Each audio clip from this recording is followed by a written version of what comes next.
want to do this interview for a while. Mr. Mark, how are you doing? Hey, Troy, how you doing from Guam? Alpha Day. Yeah, this is great. I've been really looking forward to this. I know we were speaking a little bit prior to this interview, but yeah, we had some system issues, but it's all good now, hopefully. But yeah, I'm super stoked to do this interview with you. A little prior, if you want to give a little bit of a background, your background rather, Oh, just kind of introduce yourself to everybody. okay, I'll give just a quick short overview, and as we proceed through the questions, I'll just do a Q&A, and they can go more in detail of my background. Yes, sir. Once again, my name is Thelman Mark Fontenot, retired United States Navy Senior Chief. I did 22 years in the United States Navy, and I'm retired and now work for the federal government as a 1102 contract specialist. And I was hired under the what they call as the VRA, Veteran Readiness Program, as a federal government employee as a prior veteran. And I've been with the federal government approximately 15 years now. And I'm looking forward to this video, and I'm very happy to see what the program that you have done and what you're presently doing for the veterans active, and also the one post out of the military or post retirement. And it is a good program that I'm thinking that you have in place here. I really appreciate it. Yeah, my whole goal is, I work finance, right, in the Air Force, and every day I'm helping out military members and future retirees and future veterans, during that separation process, and I get a little snippet of what they're kind of going through, and eventually, pretty soon, right, in 4 or 5 months, I'm going to be on that same boat. And as I'm going on YouTube and I'm looking up information, there's information out there, but it's very, I don't know, it's the same stuff, right? And there's not a lot of motivation. There's not a lot of like in-depth information about a lot of things. And hopefully this provides that for people. I just kind of think of it as if I was on the other end looking up information about certain things in regards to like veterans and stuff like that, what would I want to be like looking for? And so hopefully this does it. So yeah, again, I really appreciate you being on. Absolutely, absolutely. So you mentioned you've been doing, was it civilian contracting for the last 15 years, you said? Yes, when I was in the Navy on active duty, I joined the Navy in 1987, straight out of high school. Really wanted to go to college, but I know I could not afford to go to college and didn't want to take a student loan, and did not want my parents to take on a loan too. So basically, what was the best thing that happened to me on the day of graduation, everybody was wishing to get new cars. They went to my dad and asked if I can get a new car, and he gave me a suitcase, and it was basically empty. And he said, "This is your car." And at 18 years old, that was the best gift that he gave to me, because I ended up joining the Navy. And while I was in the Navy, that's when I started learning about, similar to what you're doing, and you're in the finance, but in the Navy, I was always a sailor first, and being on the ships. But my other job was in the military, is in the legal field. Okay. So, and then from that point, in the legal field, I dealt with different aspects of military justice, criminal justice, and civil law. And then that's how I got more into the finance, when we kept dealing with the civil issues that came up. So during my military career, that's how I evolved over in dealing with contracts. And then when I retired from the military in 2007, fortunately, I got picked up under the federal government as a contract specialist, and that's involving dealing with contracts. So what I've learned in the military was able to parlay it into the federal government as a civilian veteran employee. Okay, well, yeah, you've obviously done a lot. And that's very great. I'm sure that inspires a lot of people. Honestly, the first thing I kind of wanted to ask you too was like the initial, like before you were in the Navy, right? So like, how old were you when you enlisted, and like how long did you serve for? And then like, was that your plan, like the basic? Very good question. As you and I was talking earlier, there was no plan. Typically, I was in high school from Lake Charles, Louisiana. That's where I'm originally from. Not a huge city, not a small city, but it's a fairly medium size. And it's basically You graduate from back in Louisiana, you graduate and you go work for the oil refinery, or you go to school to engineering school, chemical schools or that sort, or instrumentation. I really didn't have a partake in that industry, so I wanted to try something different. And of course, I was going to join the Air Force. That was my first intake to join the Air Force, and wanted to see the world because you saw the commercials on TV. But the Air Force had a delay program. They said they wanted to wait a year, but I was ready to leave right then and there. So I graduated May 31st, 1987, and June 1st, I was in boot camp. So day after graduation, I was in boot camp and really didn't know what I wanted. And I am joining the Navy, did what they call a general rating. And then my first duty station was in San Diego. And at that time, you probably don't remember, they used to have the movie called Top Gun, Tom Cruise. So California is like the place to be. And it was all this great stuff. So when obviously when I went to California, and as is being frank and honest, you're 18 years old and it's all about looking for the beautiful women. So I was in San Diego and met this wonderful young lady, and she's basically challenged me. If you want to date me, you got to go to school. And I'm like, sure, why not? And when I started taking classes in junior college, I was on active duty, started going to school. I was on active duty because I'm not sure if it's changed, but in those days, they used to pay for if you want to go to school, they will pay for it. So needless to say, I used a tuition assistant, and that's when I got into the class, and I took my first class, and I failed the class because I was too busy trying to have fun with the girls. And then that's when the instructor told me to basically say, you need to wake up or don't waste my time. And then I was very fortunate to be around the right place at the wrong time, and it was a business course. And then from that point on, I took the class. It was a business class, and I fell in love with business. And then from that point on, I just ran with it, and then stayed in the Navy 21 years. And the game plan by then, I was able to travel. The Navy paid for it. I was able to see the world. And most important, I was able to go to school while I was on active duty. So while I was on active duty, I was able to finish my bachelor's degree in business. And when I finished my bachelor's degree, I had an opportunity to go into the officers program. I'm not sure how the Air Force worked, but in the Navy, if you finish your degree and you have a chance to go to an officer program. So I had a chance to do that. But at that point, I was what they call a senior enlisted advisor. So I say, I'll just continue being a senior enlisted advisor, because at that point, I love taking care of people, providing that leadership and training. So I stayed as a senior enlisted advisor. And at that point, I had opportunity to work on my master's degree, in which the Navy paid for, to finish my MBA. And then when I retired in 2007, that was all those hard work you did in the military career. It allowed me to make the venture out into the civilian sector. Now, just like I'm glad you're putting this program together, because when I retired, they didn't have these type of training programs like they now. I don't know if they still have it called the TAP. Yes. But back then when they did the TAP, it was basically the blind leading the blind.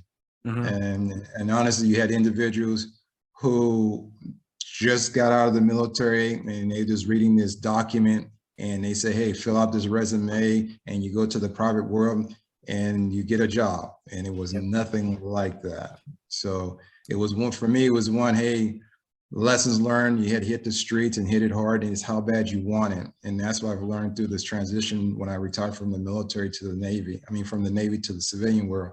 No one is going to teach it to you. And if they try to teach it to you, they're only going to teach you what they know.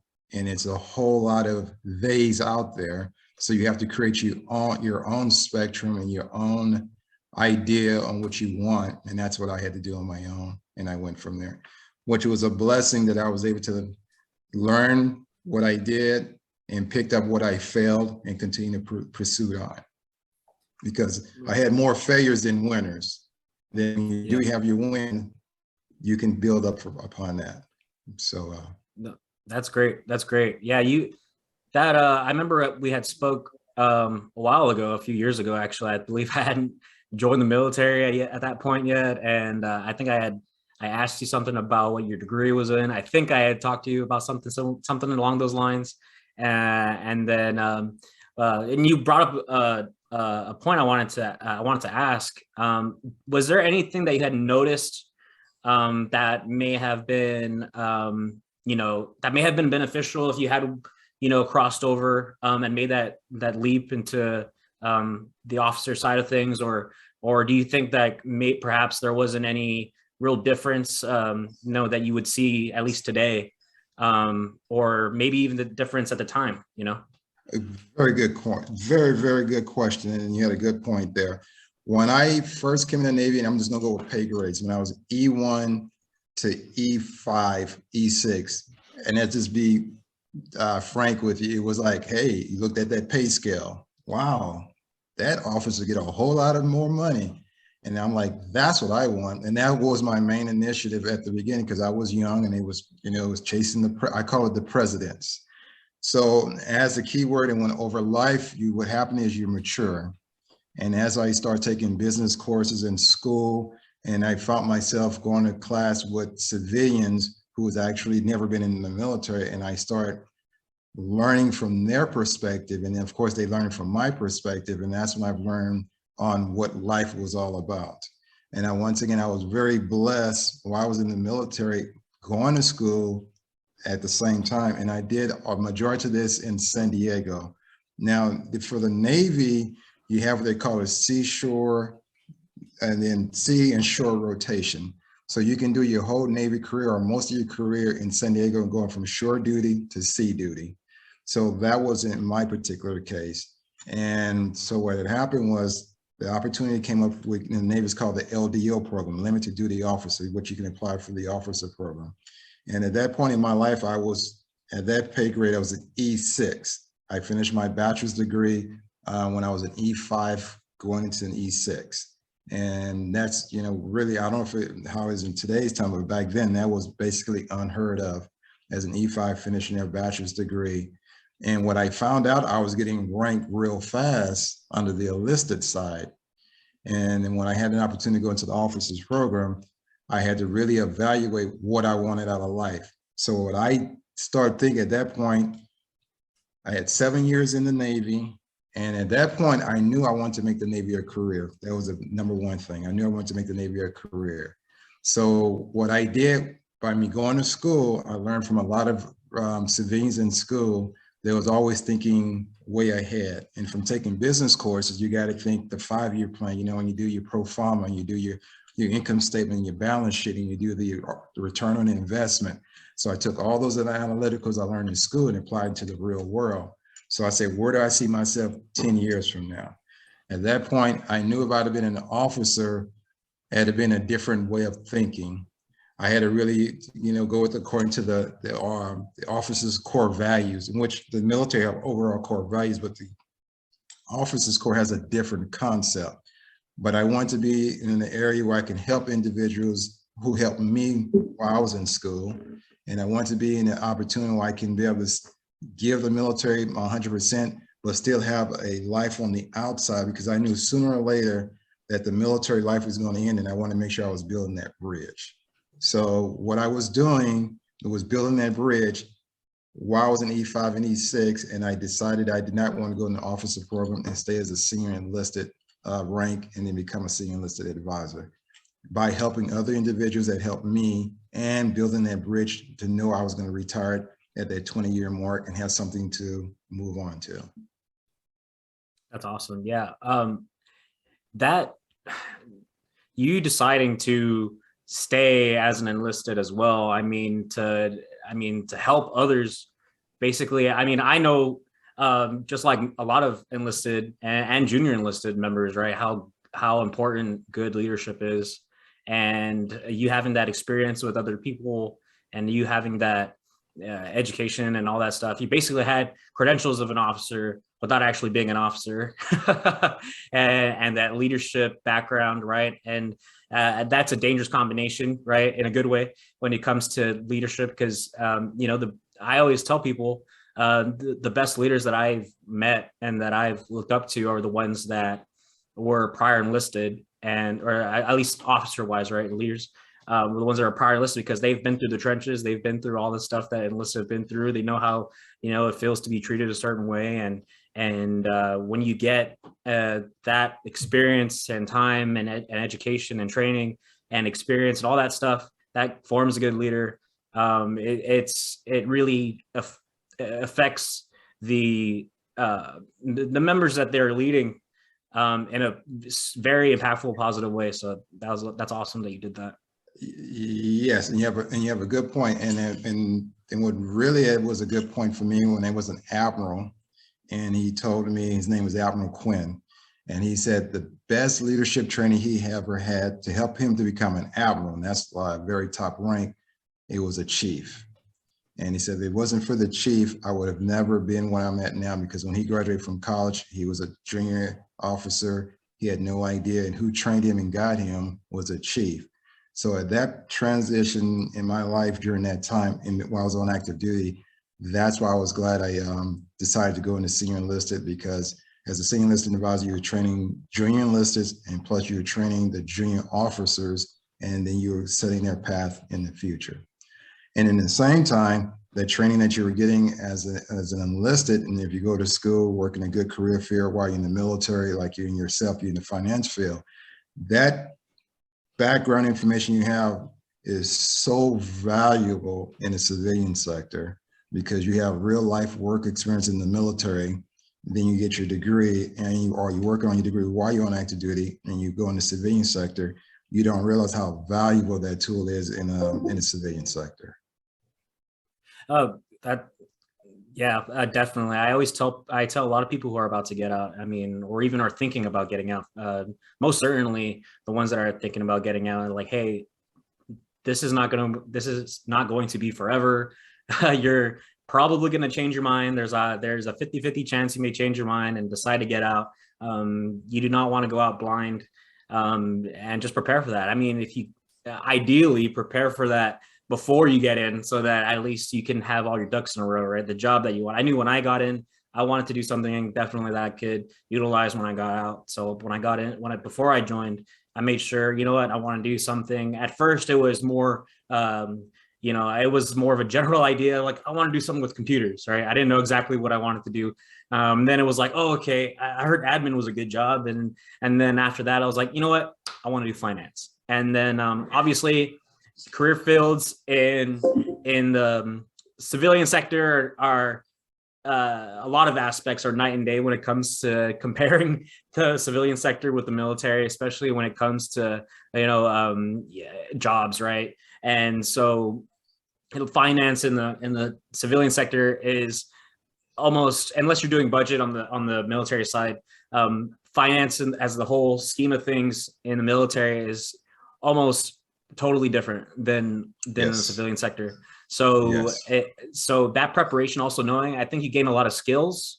Obviously, we just talked about the leadership thing. We talked about that just that collection of skills that you're either inevitably going to get or have to go out and get while you're in the military will end up officially like benefiting you, right, when you get out. So that was a good point. Just go and just reap all the things the military can give you. Education, like that Mark had mentioned with the, utilizing, did you utilize the GI Bill? While I was on active, and good point. I'm not sure if it changed now, but when I was on active duty, the Navy would pay for 75% of your education while you was on active duty. And all you had to do was give back time to the military. So at that point, I knew I was going to make the Navy a career. So I had no problem giving back time. So I did not use a GI Bill while I was on active duty. I used the tuition assistance, which was 75%. And the remaining 25%, the school I attended was called National University, and they gave military scholarships. So I was able to apply for a scholarship, and whatever was remaining, I paid out of pocket expenses, which I probably had to pay for like books and pencils or sorts of things like that. Miscellaneous stuff. Yeah. Today you guys have computers, but back then we had laptops, but you would use the ones that were in the school. But it was very, very minimum that I had to pay out of pocket. And I was very blessed with that. And then when I retired from the military, and I used the tuition assistance to pay for my bachelor's. Well, I actually started with my associate, bachelor's, and master's. So all that was while I was on active duty with the tuition assistance. Now, after the 9/11 incident happened, it was a GI Bill, and then they turned into what it calls post 9/11. I'm not sure if it still exists now. So Yes. when I retired from the Navy in 2007, they had the post 9/11. So in order for me to I had, it was a GI Bill, but if I wanted to ascertain the 9/11, I had to pay $1,200, I think. So I ended up paying $1,200 to get the 9/11, and they allowed me to use the 9/11 GI Bill. When I retired from the Navy, I was able to use that to work on my doctorate degree. Oh, great. Yeah. And so do you have that degree now? I'm complete all the core classes for my doctorate program, but I'm working on right now. Whenever you work on your doctorate degree, the last part you have to do is called a dissertation. So that's what I'm in the process of doing, is a dissertation. And the dissertation theme is on social entrepreneurship, how it has an impact on telemedicine, and the target location is Guam. So that's what I'm doing right now. In 2019, I did a marketing research, located a medical facility here on Guam. I worked with them, and it was able for them to ascertain a $750,000 grant for telemedicine. Wow. And it's basically working with the USC University out of California. And we see how the evidence process of doing telemedicine between Guam and the States. Because, you know, being on Guam, it's hard to get medical care in certain cases. And one is here on Guam is diabetes is real big and prevalent for kids and adults, type 1, type 2, and for the blindness and health reason. And it's hard to getting doctors from the States here. So that's why I picked that theme to do the dissertation on, is telemedicine. Then once again, the objective is to allow me to create a bridge when I retire from the federal government, so I can start doing this as something else to help someone out or help organizations on giving back to the community.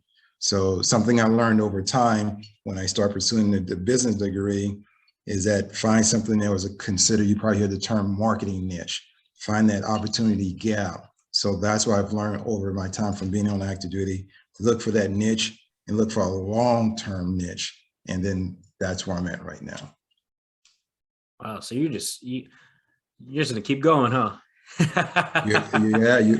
That's why I thank God for the military, because that military was it was a branch that was able to cause you to you're at the base of the tree, and you got the branches from there, and you just continue to expand. But I've learned not to expand or extend yourself so much, just extend yourself within that rim of that, that you can handle, that you can do. It's like, you don't want to be a doctor and then go work on a car and the engine. That's really overexpansion yourself. You want to work within that specialty field. And I learned that from business, because I got into the business and I was working with, into the real estate, also doing stock market, like we were talking about earlier. And I found myself with different individuals in the business field, how they was able to multi areas. And then that's when I'm like, this is great. So that's why I focus on what the term is social entrepreneurship. Okay. Oh, yeah. We had talked about the real estate and the trading earlier, prior to the recording. And you also made a good point of, like, we were just talking about not being stagnant and going forward. You had said a good quote that I kind of wanted to share with the folks. Do you remember what that was? Yes. What was taught to me when I was young, and they said, because everybody was saying, hey, Mark, you're going so many different directions. And the individual was saying that, those are the ones who didn't understand the idea of what I call it entrepreneurship. So I had an individual that sat down, talked to me. He said, hey, it's okay for you to go in all these different directions as long as you have an understanding. And I'm like, sure. And you know what you want out of life. And I'm like, sure. And what I love what he did, he gave me an analogy, and he said, it's like the stream. He said, the stream, when it flows down, it goes in all different directions. And he said, that's okay, because it's flowing and it's going in all different directions, and you maintaining that flow. And I said, yes. He said, that's great. But only you have a problem when that stream becomes still and it's just stagnant and the water isn't moving, and then it start becoming a rancid smell. So that's the issue that you would never want to be in. You always want to be that stream, always flowing, and you having control over your goals and milestones. You never want to be stagnant, because if you become stagnant, complacent, you have problems. No, definitely, definitely. And I live by that kind of same ethos, I guess you kind of could call it. Just I try to do that same, I just try to keep going. It's you know, you kind of fall into that trap of, you know, either you're just complacent or you're you know, comfortable, or maybe you're just distracted, whatever the case may be. There's always a little some sort of trap, right? However that may be. Basically anything that stops you from doing that thing, right? Moving forward. And sometimes you have to, I mean, you have to be hyper aware of that, right? You have to be hyper aware of that trap. Yes, and you got a good point. Of course, I love, you know, as you grow over life, you start reading and learning about life in general. And there's one thing you got a good point on is about that trap. And I was reading the Bible about Elijah, and what happened was how he was always moving real fast, and then all of a sudden he got afraid and got scared and he got into that trap. So what happened was God sent the angels with him to guide him so to get him out of that trap. And that's what we're going to learn over life, that we always have the ebbs and the flows. So whenever you get in that, the ebb, regroup yourself, take some time off for yourself and figure out what's your game plan, and then get back on the train again, or get back into that flow of the stream and stay focused and continue to grow. Because because you're going to go what they call the burnout stage, and that's fine. Just get into it, regroup yourself, and then learn how to pull yourself out of it. And that's what makes good leaders. And that's what you call self-actualization. As you heard in the Maslow stages, you always want to strive for self-actualization. And that's something you will never reach, but you're always striving for it. And it's okay to get in that stagnation, but learn how to grow out of it. Yeah, I was listening to this podcast the other day, and it was a pretty simple quote, but it kind of stuck with me because I've been dealing with this myself. You know, a student, you know, I work 9-10 hours a day, and then I come home, and then I'm back and doing school stuff, and I'm doing you know, the YouTube thing, and I'm trying to just keep grinding, keep working, keep pushing towards this goal. And it was a pretty simple quote, but it stuck with me. It was basically along the lines of, and I'm gonna kind of paraphrase it, but it was, he doesn't, I don't believe that unreasonable achievements are not achieved with unreasonable effort and unreasonable work. And it's kind of like unreasonable sacrifice, rather. I kind of butchered that, but even though it's super simple, it's like, okay, sometimes you have to, because you hear a lot about balance, and there's some truth to that, but I think a lot of things, and I would like to get your take on that, but a lot of things that you perhaps want to achieve, sometimes I don't know if you set the bar low for yourself, or maybe you kind of underestimate yourself or something, but whatever that belief is, then you kind of lean towards that. I don't know if that makes sense. Yes. What they call is under promise and over deliver. Yep. Yeah. And yes, and I do that when I was going through life. I just call it life in cycles, because it's about self-confidence. And I used to know myself, I know I can do it, but I don't want anybody else know I can do it. So I'm just going to let them know what my expectation is this, but I know what I can do. And then, and of course, individuals be surprised and like, oh, wow, Troy, you can do this. Okay, Troy. And that sticks in their mind. So I learned that over life, because you can find, the key word, I tried to my best, and I pray no heart to be humble. That's the key factor. And then what I try to do, same heart, I come here to serve, not to be served. Yep. And then I just try to be humble, and that's how I just try to stay focused, and that keep me in check, because as indicated before, you were talking about real estate, and because I started buying my first property when I was on active duty. Once again, thanks to the military, because you have what they call the VA program. So I ended up doing the VA program, purchased the first property, and then everybody watching. So you want to get that nice car, and that's when I learned you get outside your realm, because you're trying to follow everyone else. And then that's when you start going. In my case, I went to that ebb. I had to rethink myself again, the self-actualization, to learn to be humble and blessed, and just move from there. Yeah. So hate to deviate too much, but you just mentioned the real estate part. I noticed, and we'll get back to the normal questions soon, but you just mentioned the real estate part. Clara had mentioned, Clara's my stepmom for those who are wondering, had mentioned a little bit about you owning some properties in California. Yes, as indicated earlier, and what I'm glad you're doing this program. So obviously we didn't have this what they call this podcast broadcast. What they call this again? It's a bit of a YouTube video / podcast. YouTube, okay. Well, back when, not that I'm old or anything, we didn't have anything like this. We had what they call was PowerPoint. So they would take pictures, put a PowerPoint together, and we do record it, and then we would put it out. So what we were doing in San Diego, San Diego is a retired military town. So what happened when I was going to school, I found myself hanging around a lot of retirees, and that's how I got into the business of learning about real estate. So guys were telling me, hey, Seaman Fontenot, you need to quit, or Petty House of Fontenot, don't go out and buy these cars, you need to go buy a house.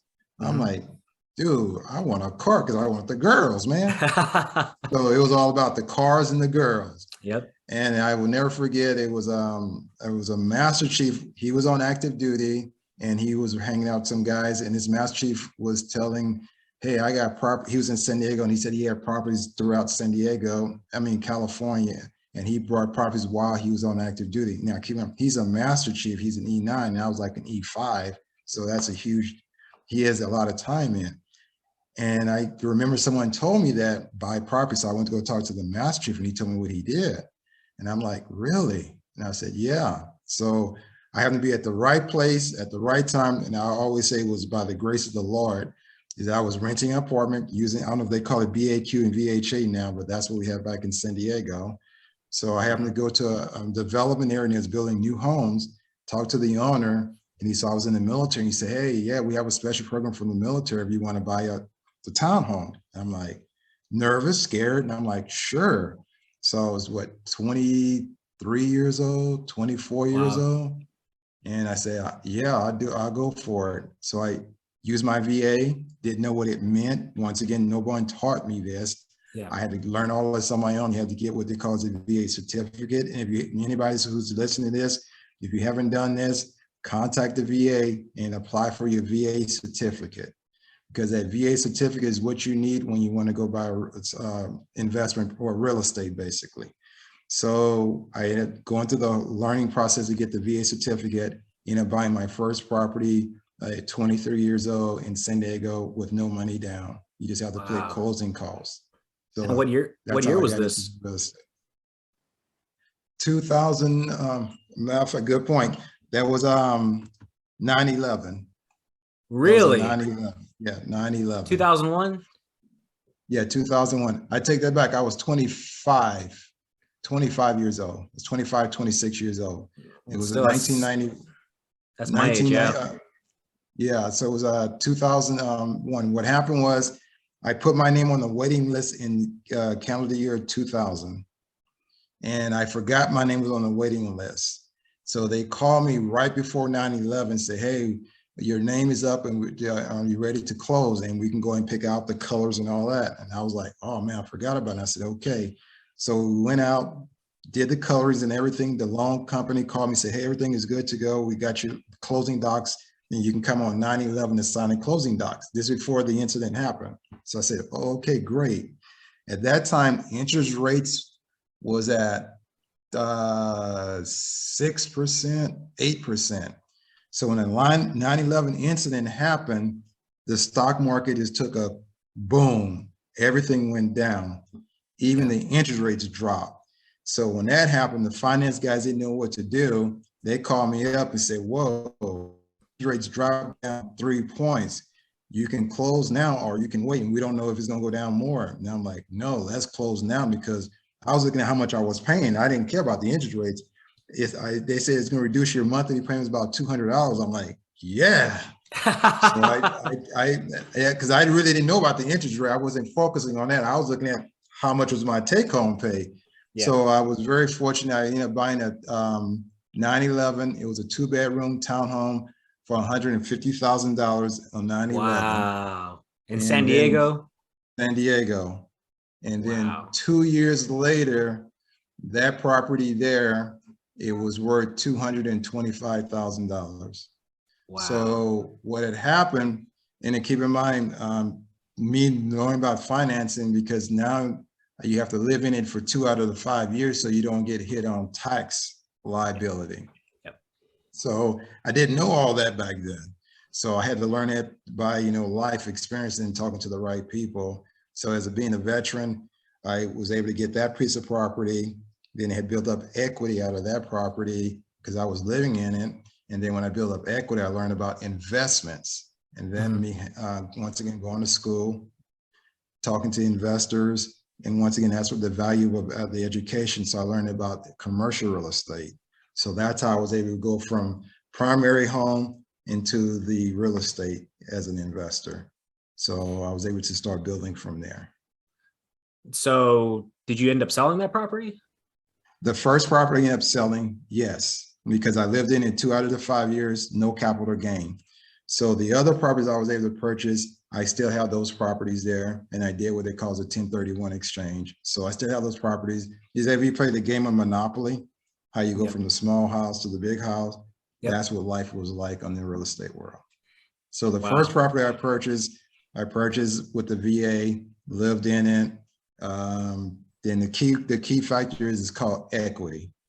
Because whenever you buy assets, you want to buy assets that's going to appreciate, not depreciate. Good example, when I had the guy who told me, don't go buy a car. I'm like, why not? You get girls. He said, well, a car doesn't appreciate. And of course, I didn't understand what he was talking about, appreciating, depreciation, talking about amortization. But he was giving me a real life experience while I was in school, because we were talking about this and discussing this in school. But in school, you just want to get the A and pass the class, and that's all you want to focus on. Talk to the girl, Yeah. But what he was doing, he was giving me real world experience with what I was learning in class. And that's why I learned about return on investments. And that's why I learned about equity. So to answer your question, I sold the first home, no capital gains, but I had equity, and I ended up buying other homes, and I just kept building from there. And I'm assuming you're currently still building. Yes. Yeah. Because because once you have the equity, you just want to keep taking that equity and keep building, so you can actually have what they call a real estate portfolio. Yep. Are you just reinvesting that income that you're getting? Okay. Yes. That's the game. The game plan is once you have the investment properties, you reinvest it. The objective is to pay off as much as you can on the loan, and also give you time to buy other equities to appreciate in value. Yep. Because what you're looking for in the long term is to appreciate the asset in value. And then once again, when you rent out property, you want to make sure you got the positive cash flow, or what you hear in the real estate world is called passive income. Yep. So did you have, I guess at the time, I mean, this is 2001 and this is your first real estate property, right? Was there any, I mean, you mentioned I'm sorry? The window froze, but now you're back up again. Oh, okay. Gotcha. You're able to hear me now? Yes, I can hear you. Okay. Sorry about that. So I mean, this is 2001 that we're talking about too, when you first started out with this whole real estate game. And was there any, I don't know, resources, or you just kind of went by the seat of your pants per se, and just learned on the way? So what happened when I was going to school, that's the key factor. I was working active duty, and I was always going to school. So you can probably look up this organization. It's called Marshall Reddick. And he was a PhD teacher at the university. And I met him because he was a teacher, and he loved the military, and he was in California, and bless his soul, he's rest in heaven. But he had a huge group of kids he taught, and his organization, which is a nonprofit organization, is still active till today, and it's located out of California. And once again, it's called Marshall Reddick Network. And what it is, he take a lot of investors, working families, students, military, and he teach you the basics about investments. Wow. So that's how I got started, and that's how I was able to build from there. That's awesome. So was this like I mean, this we're talking 20 years. Was this I'm assuming more of a gradual thing. Did that kind of ignite something right away and you were just immediately looking into your next investment, or? No, it was never on my game plan. And I don't know if you heard a guy called, he wrote a book called Rich Dad, Poor Dad, Robert Kiyosaki. Yeah. Yep. So he was another individual who I met in San Diego. And I'm not sure if you knew the history. He used to be in the Marines. And if you read his book, Rich Dad, Poor Dad, that's a true book. And I met him before he became famous. You met Robert Kiyosaki? Yeah, he was in Del Mar. Him and his wife in San Diego, because part of the Marshall Reddick network, the real estate, it's all, and the key word is networking. As I indicated, San Diego is like, it was a booming, still booming to today. But my thing is meeting people. And the Lord put me at the right place at the right time, and I start meeting all these guys. So names, Robert Allen, you can probably look him up too. He was also a real estate big guy, and these guys love military. That was a big thing I was very blessed on. Because if you're in the military and you want to learn, they all just took me, not just me, but it took a group of us. And some people went on a fast track. They got out of the military and became millionaires, and they just started just buying, and they just started. I was a turtle. I took the slow pace. I was very cautious, very, of course, scared, and I was single too. Then I was like, well, if I fail, I'm only going to hurt myself. So I'm like, let me just go for it. And of course, I had, dating girlfriends, but I'm not going to say girlfriends wasn't important, but they wasn't on the FICO score, and they wasn't married. They didn't have to put nothing on the table with this. So I'm not, any guy who's dating, they got their girlfriends, I'm not saying vice versa. I'm not saying they're not worth it, but I'm just trying to explain my thought process. Yeah. Hey, if I lose, it's just me. I don't have any of that responsibility. So they're called the risk reward. And if you take business class, that's what that terminology is.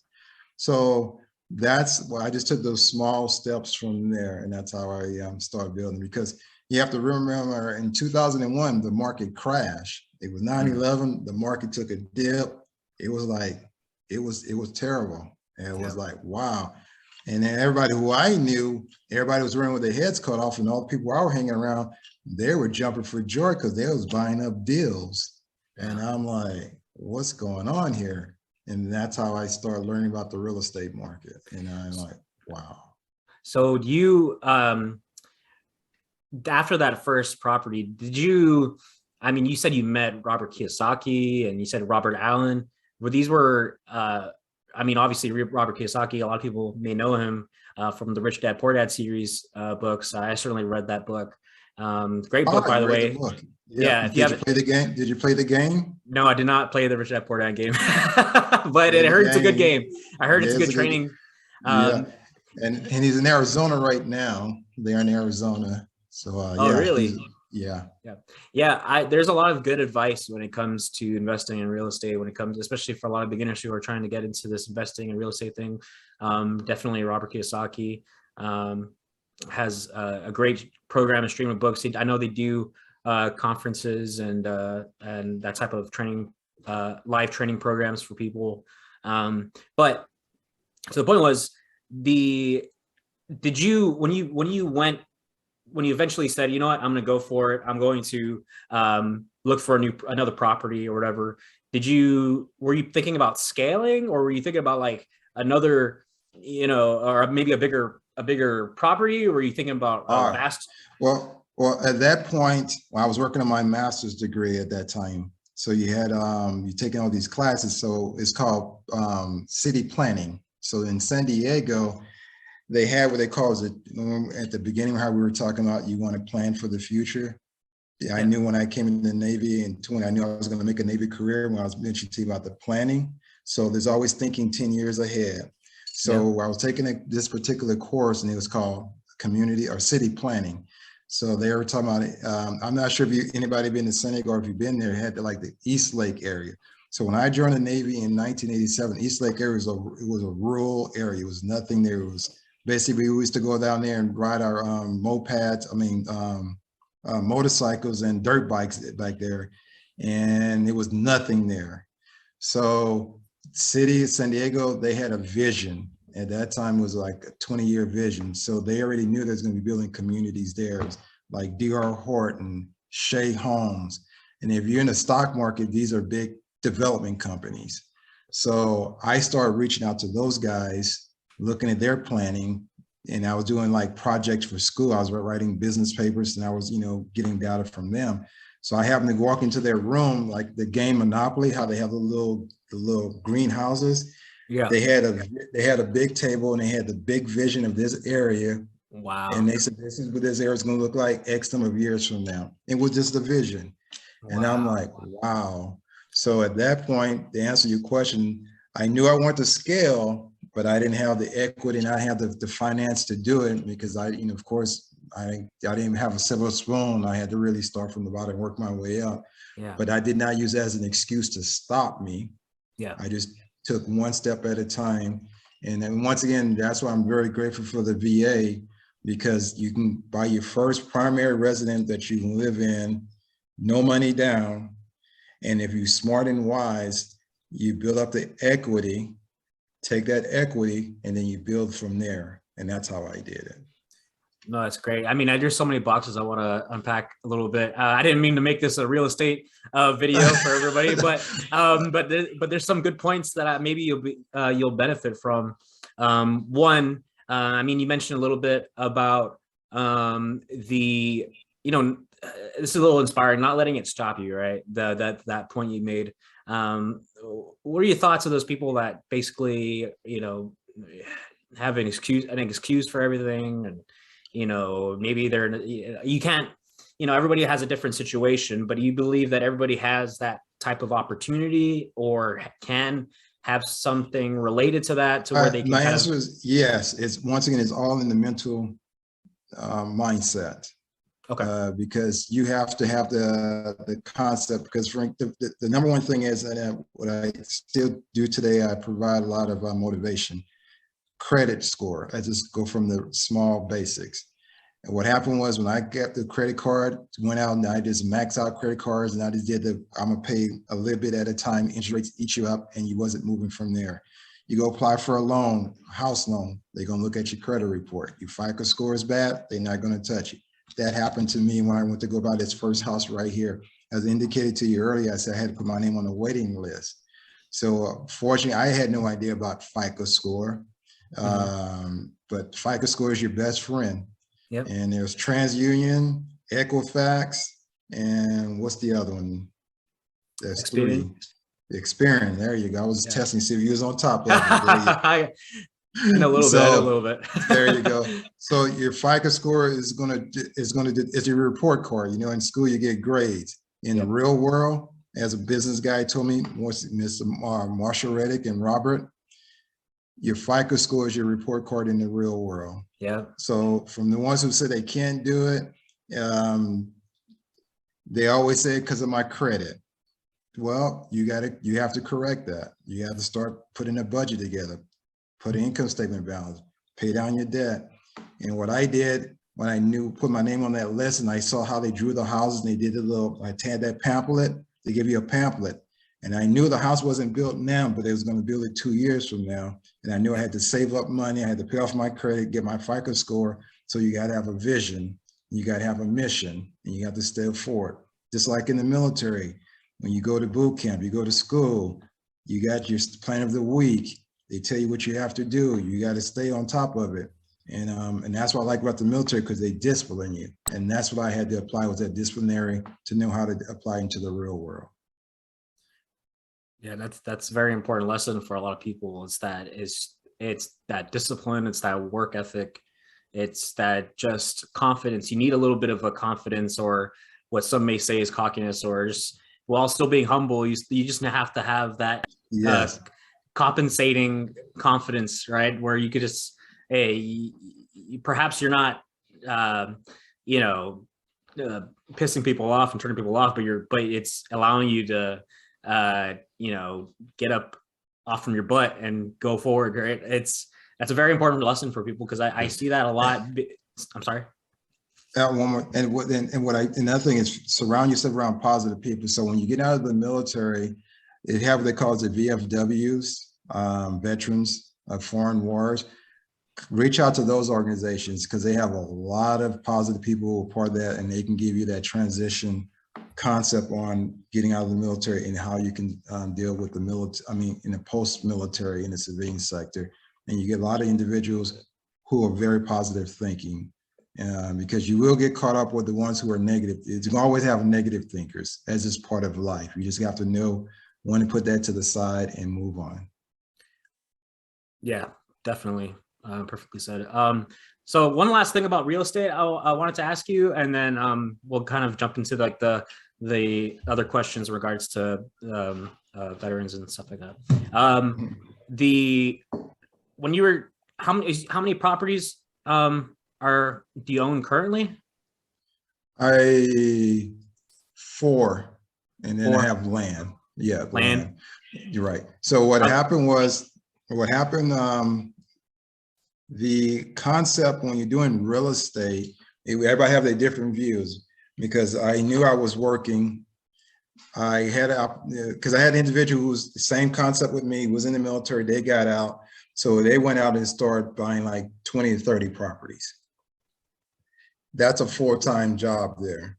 Me working full-time, handling those properties, that's too overwhelming for me. So what I had to start focusing on, what that individual was doing, my partner, great guy, you have what they call is positive cash flow and equity build up in real estate. Mm-hmm. So what he was looking for was buying properties that was getting him cash flow, which is good. Yeah. I was looking for property because I learned about equity that was going to give me value. Mm-hmm. That's what I was looking for. So for example, if I buy a property and I had to rent it out, and then my rent is not enough to cover my mortgage, I knew I was working a full-time job to pay the difference.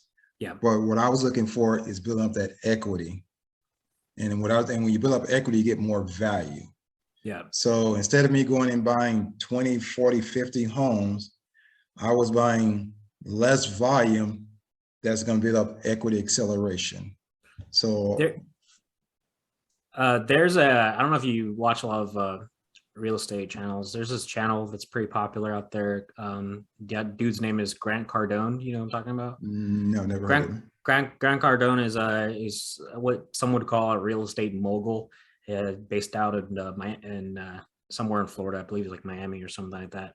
But he preaches multi-family units and apartment complexes, things like that. Basically, if you're investing in a single family home, you're basically wasting your time. What are your thoughts on that? True, very true. Yes, because you get what it calls return on you. And when you're starting off, you want to start off what you feel comfortable with. Me, like I'm sure he probably started with a single family home, because you got to get your foot into the game to learn it. Yeah. So I would not advise anybody, if you're not educated, to go and jump into buying 4plexes or 5plexes. Yeah. No, buy something that you're comfortable with.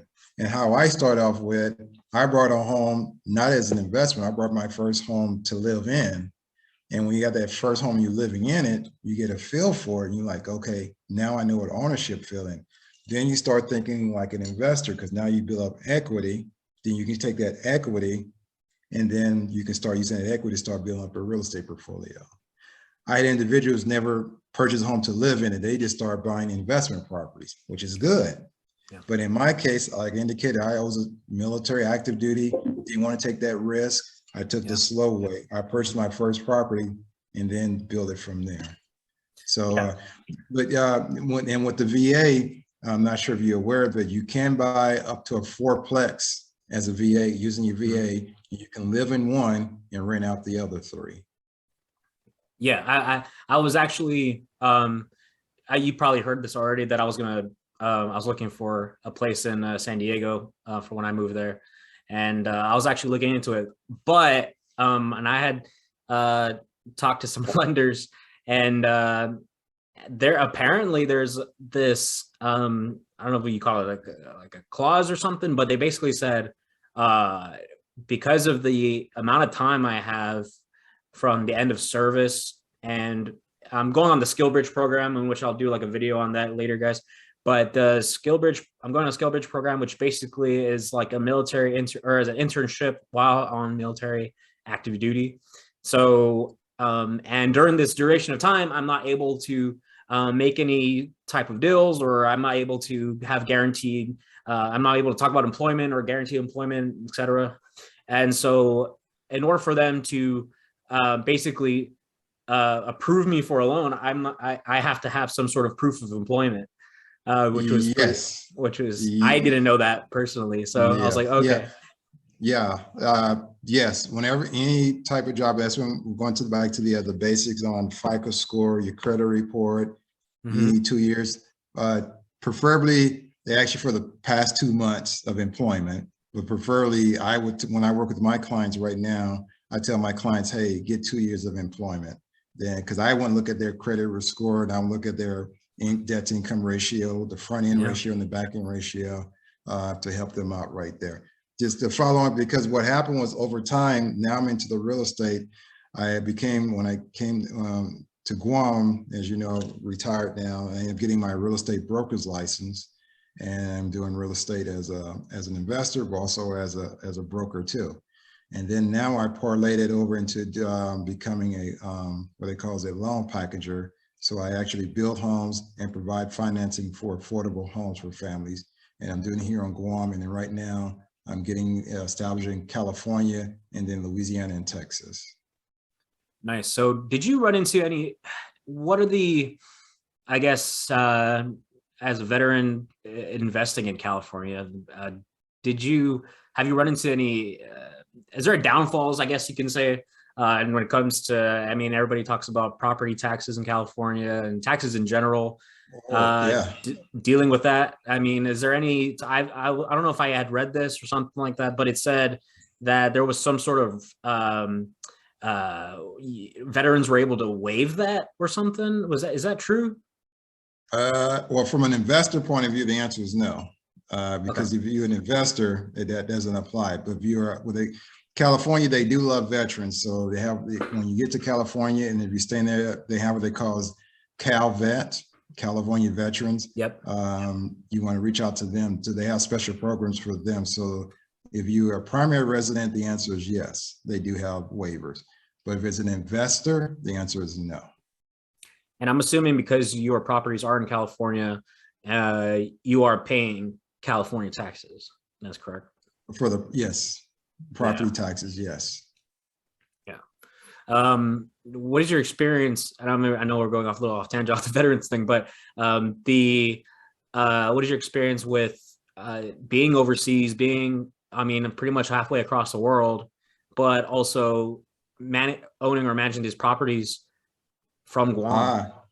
So the first time I started, once again, reading Rich Dad Poor Dad, start off, I had my first investment property, so I wanted to be the plumber, I want to do the painter, I want to do all that on my own.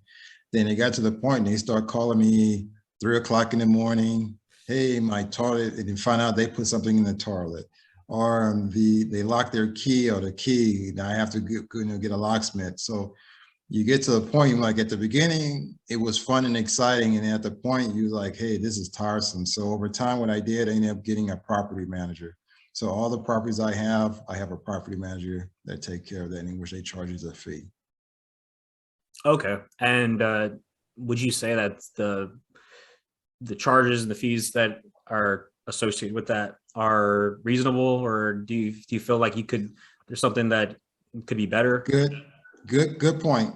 Trying to find as cheap as, when I had property manager, we wanted to charge as high as 20%, had someone to charge me at 2%.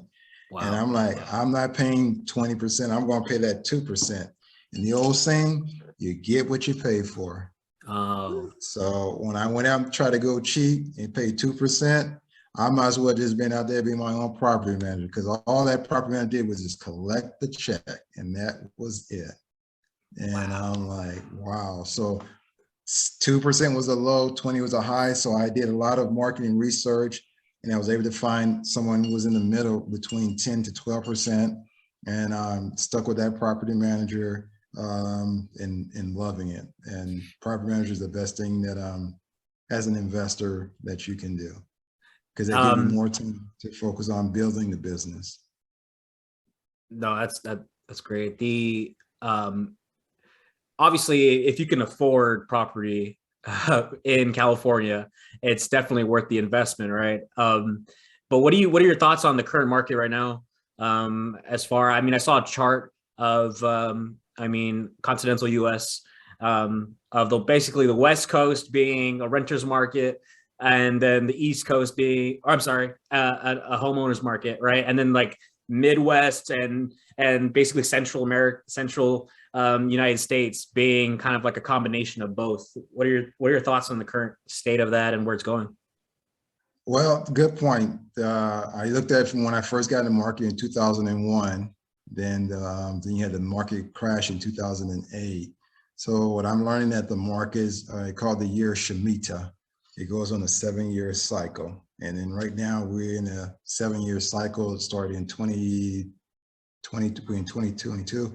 So it started in 2022 and 23. So we're going through that cycle right now. So they have an aspect on so many different sectors in the year Shemitah. So with that said, what I've learned over life, individuals are always going to need food, clothes, and shelter.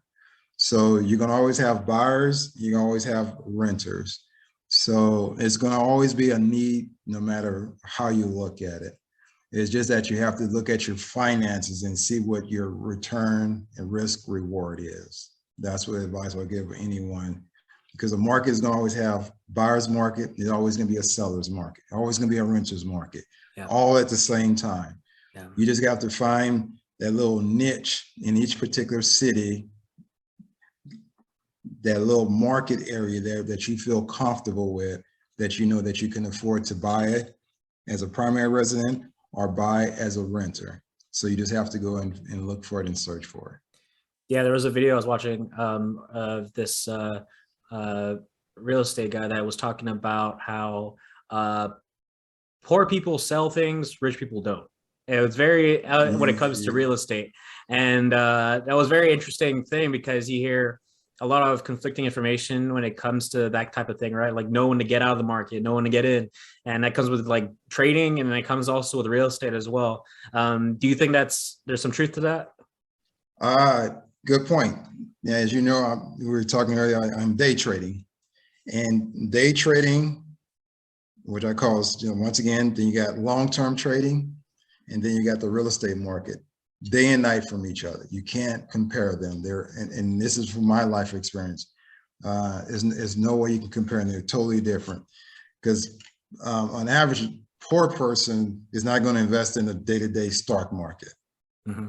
And an average poor person is trying to survive. Yes. Food, clothing, shelter. So if the market does this, that person is trying to figure out how they're going to get bread on the table and food in the kid's mouth. That's their survival. Now, an affluent families or affluent individuals are going to have that time to look at all these different sectors.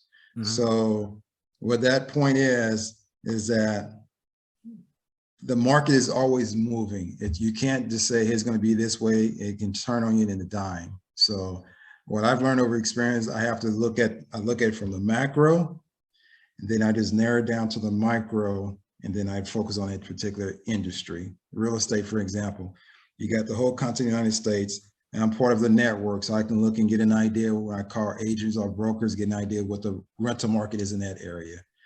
Then narrow it down and see, okay, what properties in that particular city has equity? And I look at that particular properties in that neighborhood once again, I don't look for positive cash flow, I look for equity buildup. There's different investors. So that's what I look for, is equity buildup. And then that's how I go from there. Some individuals will go and look for what they call as positive cash flow. You can have low equity, but they want positive cash flow. And I look at it a different perspective. I look at what's called equity buildup. But do you believe that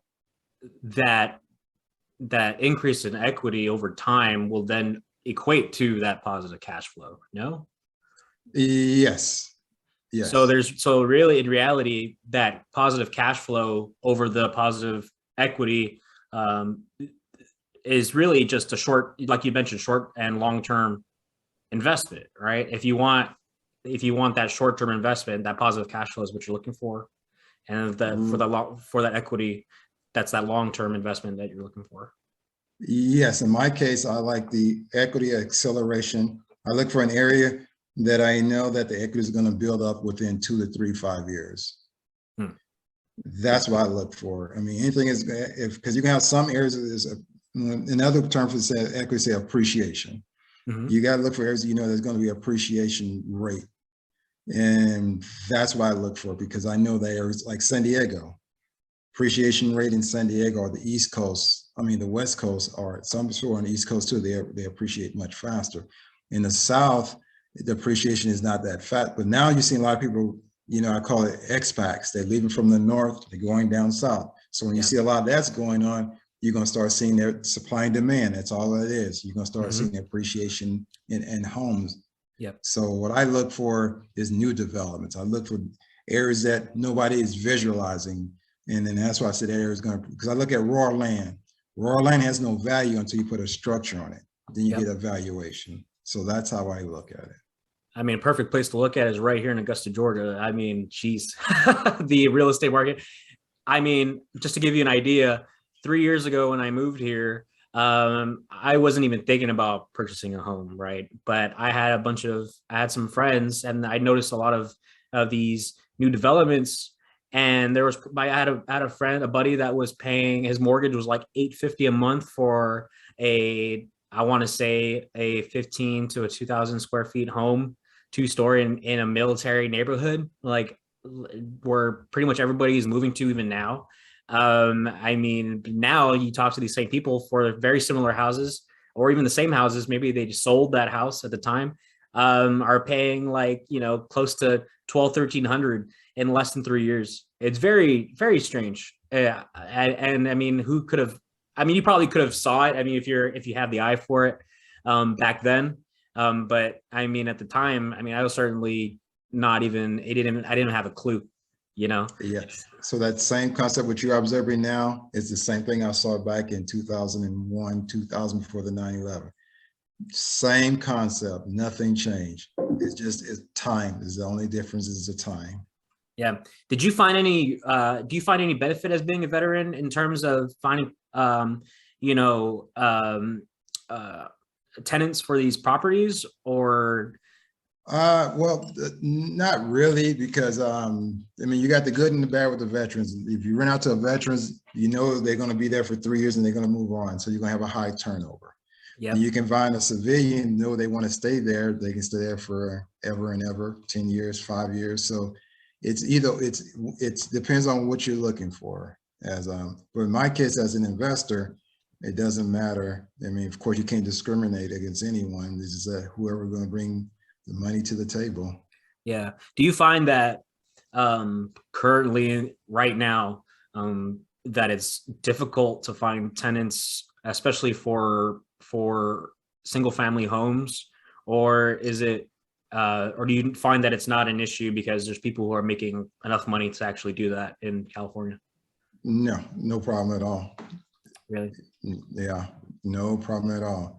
Matter of fact, you find more, well, obviously people rather have single family homes because, you know, they have growing families and growing kids. So, because what happened is over life, what I've learned is a generation, you know, you got the generation baby boomers, you got the generation Y and the generation X, and you got the millennials. What's the next generation now? TikTok generation? I'm not sure. Generation, I don't know if it's Generation Z or X, I don't know. So what's happening is over life is that cycle. So as a generation is dying off, there's a new breed of generation come in. So they have to start off and have to find a place. They have to rent, they have to go to school, and they have to, so it's a cycle. And going back to what we were talking about earlier about food, clothes, and shelter. That cycle is going to always be there. Yeah. So you're always going to find people who, I mean, obviously, elephant in the room for a lot of people, at least in the West Coast. And then I have another question on top of that after that. But as far as being in California, I mean, obviously, rent prices are going up. I mean, have been going up. I don't know. I haven't looked as of late, but I know when I was looking, at least a week or two ago, I mean, there were, 10, 15, 20% increases on rent on a lot of the places that I was looking at, especially apartments, right? And so do you see that continuing to grow at this rate, or do you think it's just going to stagnate at some point? It's gonna stack. It's gonna get stacked, and it's gonna come down, but it's not gonna do a big decline. No. Yeah. And it's gonna go on once again, because you got to look at supply and demand. Like people who want to buy, and the price of values are going up, they can't afford to buy, so they're going to end up renting. Yeah. So okay. But sooner or later things is going to level off. Okay.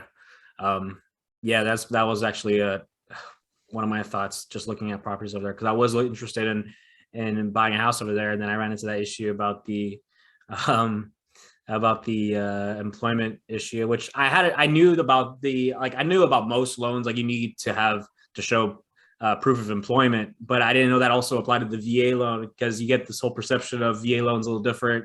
So that was a surprise to me. But anyways, to kind of offset from the real estate talk, it's very interesting though. Okay. I would love to probably do another video on that eventually.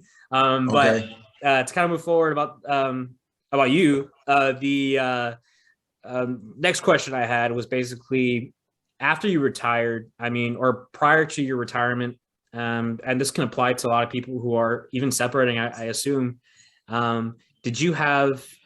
Was there any quarrels, or did you kind of, did you have any issues, negative thoughts about that whole process, or were you not ready, or were you ready, and how did you prepare? Well, in my case, good point. When I knew I was going to make the Navy a career, I was going to make the Navy. I was planning on doing 30 years in the Navy. So when I came to Guam, I was at E7, and I had 15 years in. And then I made E8 when I was here in Guam, and then basically I was E8 at 16 years. So from 16, and then I was going to be the game plan to put on E9 at the 20-year mark. So I was happy. I was on the track doing 30 years. I was on Guam, E8. I had 16, 17 years in, and I was going to be E9 in about the 20-year mark. So now, happy, things are going good, ready for E9 coming up, getting ready to PCS. Thinking I was going to go back to San Diego because my investment properties, all my life is in San Diego. Nothing on the East Coast. I have nothing against the people on the East Coast, nothing against the East Coast. I just don't like the East Coast. So they was like, hey, Senior Chief, we up for E9? Yes. All right, we got something set up for you. I'm thinking I'm going to San Diego, putting on E9. And they said, we're sending you to the East Coast for E9. And I'm like, no way. Me playing the game of chess. And I said, you know what? I'm gonna go ahead and retire. Was not ready. Now keep in mind, I want to do 30 years, not 20 or 21 years. So they were like, no, we're going to send you to the East Coast because there's an E9 bill that you can put on. I said, well, there's one in the West Coast.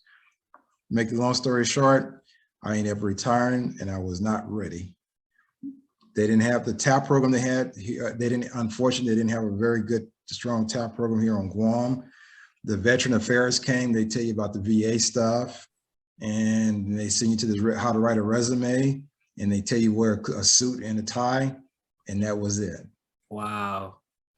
So, and this was 2007, right? You said 2007. Wow. That people, to put in perspective, that's not that long ago, right? It's 14 years ago, 15 years ago. So, just the advance, sorry. And all they gave was a little, I'm not sure how they do it now. They just give you a little pamphlet saying transition act or the TAP program, and they just tell you the do's and the don'ts. And that was just basically it. So, and once again, the ones who did provide the training, these individuals who just got out of the military, and they really got picked up as a contractor because they was in the military, and they're trying to train on this course, which they didn't understand. So it was really tough. And then they have a listed training program because they broke it up between E6 and below. Then they had, for the Navy, they had E7 to E9. Then they have the officers program. Then they had like a senior officers program. So obviously, if you're using the senior officer, you have more in depth because you had people from the executive level was training. But for the senior enlisted, they was trying to get something set up, and I'm having to be in that timeline when it was getting the TAP class really started off. Yeah, so a lot of people don't realize, except for the people who are like in your case have retired, veterans have retired. But like today, like there wasn't that many resources, not even 10 years ago. I mean, even when I first got to my first base, which was Guam, I mean, no one was talking about the Skill Bridge program, with the DoD Skill Bridge program. I mean, there was something very similar to that, or perhaps it was around, but no one was talking about it. And I work finance. You would think I would have heard of it. I didn't. It wasn't until maybe a year or two later, it was starting to be heavily talked about. So I guess, you know, there's a lot of resources out there for a lot of veterans who are in this transition phase, whether you're retiring or whether you're separating from service, you know, 4 years in, 6 years in. Heck, at least if you have more than, you know, 36 months, there's a lot of resources, such as like Mark had mentioned the you had talked about the TAP program. I had just completed the TAP program. I just finished. I finished that at the beginning of March. I did the capstone, there's so many resources now. But obviously you don't know what you don't know, and a lot of times there's a lot of information that is poured on you. They kind of bombard you with information at that point, because they realize that what the deficiencies were not too long ago. So I assume that's what they do. They try to bombard you with information, so to see whatever sticks. And so, you know, if there's information that you don't know, I can almost 95% guarantee you that the information is there and resources there. You just have to pretty much look for it if you can, if it's not bombarded on you already. Right. And another good point. Another good point I'm learning too. Once again, it's lessons learned. Then, which what I'm about to say now, they don't teach you in the TAP class, is that if you're getting out of the military and you want to work for the federal government, the time you serve in the military, you can apply that towards the federal government. Which there was a lot of people who was not aware of that when they got out of the military.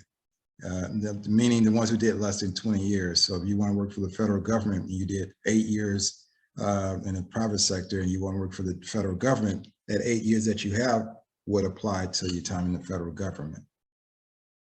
Yeah, I talked to a lot of you know, civilians, and they all, I mean, the ones that I've spoken to that have been, or who are prior service members, have all applied that, which you just talked about, which was that time in service, right, to their current career.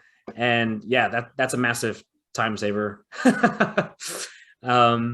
So I guess the next thing I wanted to talk about was the you had mentioned earlier about that not having a plan, right? You said you didn't have a plan getting out, because you were planning on making E9, and you had kind of like you did have a plan to a certain degree, but you didn't have, like, I guess, a plan B. I guess it was like you wanted. Right. Yeah, I had a plan. I was gonna at 30 years then do a different career, but when they told me at the last minute, hey, you can go ahead and retire at 21, I really didn't have a plan, but I had an idea. Right? I was talking about the stream, go in different directions. So I knew what my stream is, so I just had to narrow it down. And what happened was, of course, I knew as I mentioned that, okay, I know I'm getting out. I did look into the private sector. I went on during TAP, went on what they call, I don't know if they call it terminal leave or how they call it now. Yes. So went on leave, went to Louisiana, the wife and I applied the resumes to the private sectors. And of course, I got job offers for middle management and did work my way up. But when I looked at the amount of money they went to start me at, compare what I was getting paid now, it was a shock. It was a lot less. And I'm like, with a master's degree, I'll be paying less. But of course, I didn't have the experience. Yep. They hired me because of my military, not because of my experience, because I did not have the experience in that industry, but they they was willing to take the risk to train me because of my military, which is a big plus because no experience at all. Had the education, but no experience. Yeah. That was a huge slacker for me, but they was willing to take the risk, but I was going to get paid less. So came back with the wife, and of course, married at this time. And if you're a veteran, more important, you definitely have to keep your partner and your spouse involved in this process.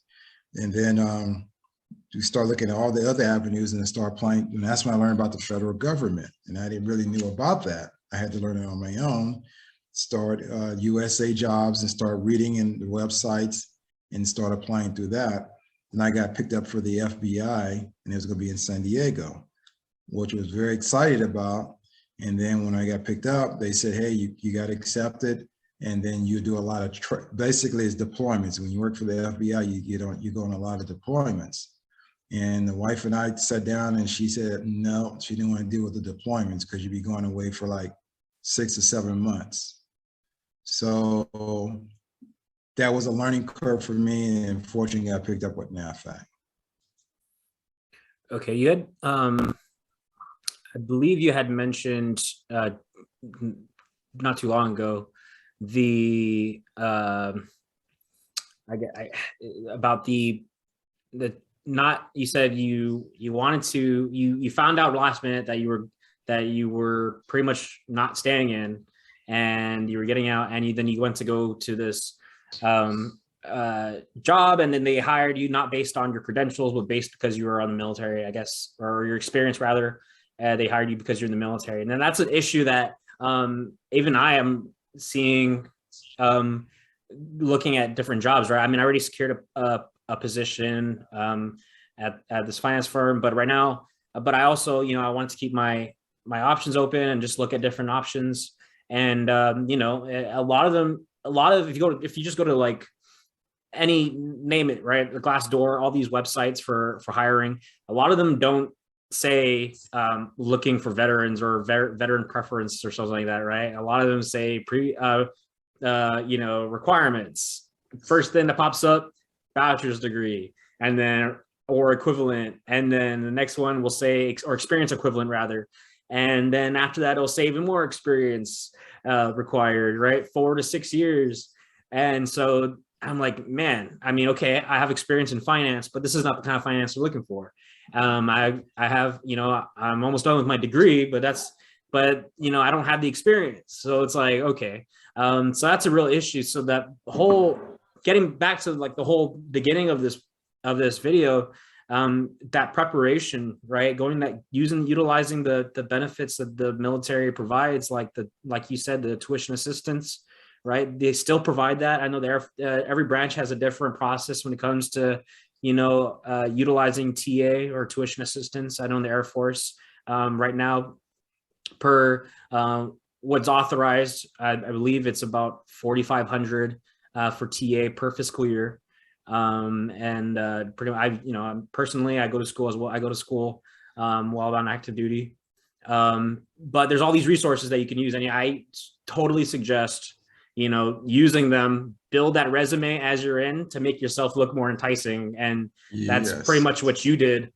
You made yourself look more, enticing to these companies and to employers. And obviously, you work at NAVFAC. You've built these credentials that pretty much got your foot in the door. And another thing I want to add to that, which I've spoken to a lot of people, is that even though being a veteran gets your foot in the door, you still have to be a good employee, right? It's yeah, absolutely, yes. And you had a good point. So that's why the companies that I mentioned earlier, they hired you because of me being a veteran, because they know discipline, you're disciplinary, you're going to be to work on time, and you're going to be a leader. Because a lot of these companies with middle management, they don't want you to come to with problems. They want you to be the solution maker. And that is the best part about being in the military, getting hired in the private sector. Yeah, thinking on the fly, innovating, all that stuff, making the job more efficient, streamlined. And it's definitely part of the, I guess you can say part of the training that we get being in the military is just, and especially depending on your job, I guess. I mean, and definitely in finance, you learn a lot of things. I'm sure it's the same with contracting. It's like you in order, things to make processes more efficient. And definitely I believe that's something that really translates into the private sector. But yeah, I was talking to another retiree about this, about transitioning and to the civilian sector. And then he mentioned, you might have all these things to get your foot in the door, but you have to be able to rock and roll once you get there. And because face value looks great, but once you're there, you're not having anything to show for it. And they're not there. Yeah. It's like not like in the military where you just slap on the wrist or you get an LOC or LOR or you're fired, you're out. And so that's a big transition too, for veterans, is that culture and the system and how that works. It's because, if you've been in for, I've only been in for almost 6 years. I'm frightened by the transition of because I've grown accustomed to the military, right? Because even though I do my best not to mess up or fib or whatever, and when those fibs happen, if they're too big, right, I'm not told to go home and never come back and take off my uniform. It's, here's the paperwork, what you did wrong, don't do it again. And that doesn't apply in the civilian sector, right? That's correct. And another point I point out, and if you veteran and you go to a job or institution, unfortunately, if you do a bad job, it's going to impact that next veteran, because they're going to have the old saying, that sour taste in their mouth. So unfortunately, they're going to say, once a veteran, always a veteran. So if they hire, you're going to hear that over again. Well, we had bad such and such with a veteran in the past, and I'm not really sure we want to go down that. And so those are the challenges you have to keep that in mind while you go through this transition. No, yeah, definitely. It's that first impression type thing, right? It's that what was I don't know what the saying was like, you get that first impression, that lasting impression within the first 5 minutes of meeting somebody. Yes. And that's definitely true when it comes to, I'm assuming, these being hired, right, by these employers. And if they know you by being a veteran and you're being hired because you are a veteran, next time they look at a veteran, they're going to think of you. Unfortunately, it could be good or it could be bad. Yeah. All right. I don't want to take up too much of your time. I know I'm taking up your Saturday, but just a couple more things I want to get into, and then we can scrap it. No again, thanks for being here. We're talking about benefits earlier, and you are, I just wanted to know, like, what benefits did you reap post, service? Like, did you, when it comes to just, insurance wise, medical, you use TRICARE, I'm assuming.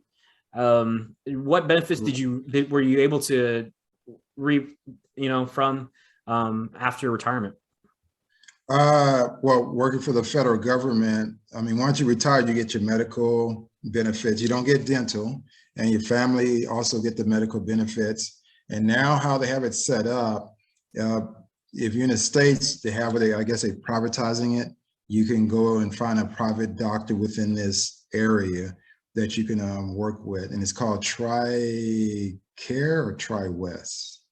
It's try something. I believe it's, there's different types of TRICARE, right? Because you have like TRICARE Prime, TRICARE. They have TRICARE for retirees. Yeah. I think you have Select. I'm not quite sure. I think it's the wife takes care of all that for me, but I think that's called a TRICARE for retirees, and they'll give you a pamphlet. Now, Corey, I'm not sure how they did it, but in the TAP class now, they will have somebody they will explain to you about the different health programs that you can apply for. But if you work for the federal government, in my case, you have the federal system, which is similar to how it is on active duty.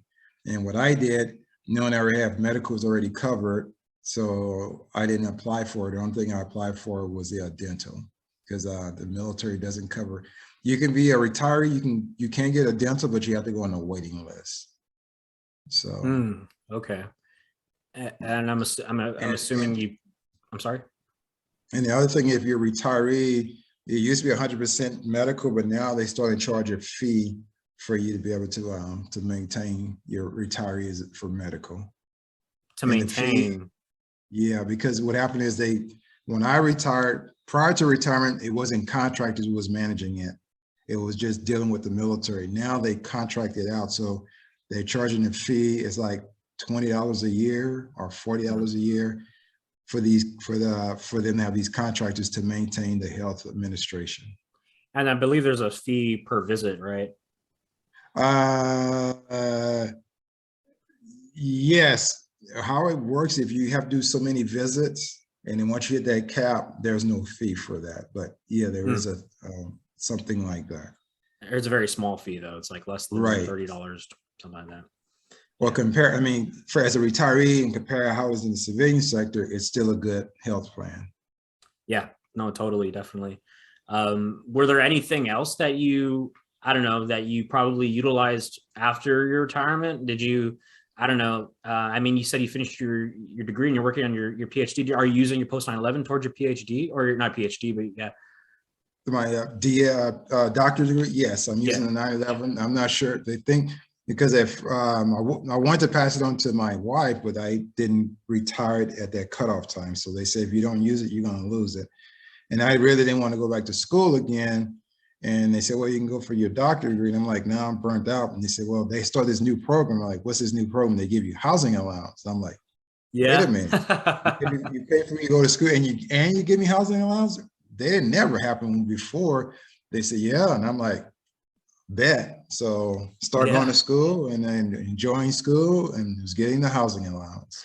Yeah, it's that that's the benefit of using the post 9/11 GI Bill. I mean, obviously in the Montgomery, they give you the lump sum of all that stuff, but the post 9/11, they give you that monthly stipend, right? That housing payment. And overseas on Guam, you guys are getting the E5 with dependent OHA rate, right?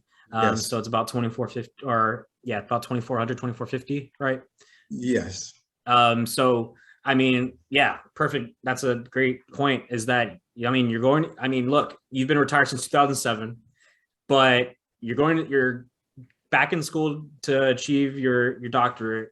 And not only are you, you're well retired, you're working this, you're also a civilian contractor, but you're also in school and you're getting this extra money for OHA, which is covering, housing allowance. I don't know if, because I know how OHA works. OHA applies to only the rent costs, right, and utilities. It's not like BAH, how you get the payment and you pay it off based on that. Is that how it's working for you? Yeah. Yes. This basically, it's supposed to help you for cost of living. That's what they're using it for. Yes. Yeah. Okay. Last thing I wanted to get into. Again, I appreciate you taking the time to do this. If you had one piece of advice for young Mark, what would it be? Young Mark, definitely, I was very fortunate to surround myself around positive thinking people when I knew if I was going to stay in or if I knew I was going to get out of the military. Now, and as I continue staying in the military, young Mark had to really focus on, which I look back at it now, I'm glad that young Mark did do it, to go to school. Anybody who's on active duty, and if you know you're going to get out, tuition is there, guys. The military is paying for it. My opinion, don't use your GI Bill right now. Use a tuition assistance as much as you can, because when you get out of the military, because when I was in the head of the Montgomery GI Bill, they didn't pay for the housing allowance. So they didn't exist like that. And then over time, the system got better with the 9/11 and they paid for your housing allowance. So if my advice is to young Mark, which I was able to do it now, go to school. I was on active duty. And when you get your degree, get a degree that you know you're going to be passionate about and you're going to be happy about, that you can apply in the real world. Not that, when you retire, not the world's real, but when you retire in the civilian sector. Because if you know you want to go in business, get a degree in business. If you want to know you want to be a nurse, don't get a degree in business. You need to self-search, do a self-assessment, and find what you really want to do. And if it's all possible, stick to it and go for it, and you can make it happen. And then once you get out of the military, and then you get in the civilian sector, go to the, once again, contact the VFW, contact the, once again, if you're retired from the military, you know, you can still get with VFW if you're retired or not, but if you're retired, you want to make sure you get your TRICARE medical facility, get all that stuff established, and make sure you understand what those requirements are. Now I know they do the TAP class, but I'm not sure how detailed it is, but get names and numbers and have an individual you can really talk to and keep in contact with, and get part and become a part of a network. I mean, like with this YouTube that you're doing right now, that's a great thing, because all that stuff is thrown at you at one time. You won't have something that you can go back and listen to over again and get a better understanding. Exactly. Yeah. Because that's important, because I've been retired almost 20 years and I'm still learning new things as of right now, what the benefits are. And the most important thing is, which I didn't know, but you got the federal benefits, and you also want to find what the state and local governments offer for veterans. Because, for example, I'm from Louisiana. As being a veteran, if I want to, I like outdoor, I like fishing. You can get your license for free if you want to go to these parks. Wow. And if you want to work for the city or you want to work for the state, and if you're a veteran, they give you preference points. Mm-hmm. So you want to contact each state, what they call is the Veteran Affairs for each state. You want to contact the Veteran Affairs for your state and find out what programs they have. And training. Some states also offer you training, because the big thing that's going on right now is technical training, coding. If you want to learn about that, I'm hearing a lot of these institutions are providing training on codings. What I'm coming across now as I'm working on my dissertation, a lot of these corporations having programs set up for veterans. So unfortunately, they don't advertise it a lot, but you have to call these corporations and find out if they have a veteran person who works with veterans. And then you can reach out with them, because what I've learned now, a lot of veterans who got out of the military work for these corporations, and they're actually veteran, they start up a veteran program. So they have like, I guess like a internship. So just have to go out there and grab it, and don't take no for an answer, and do everything, you know, with grace and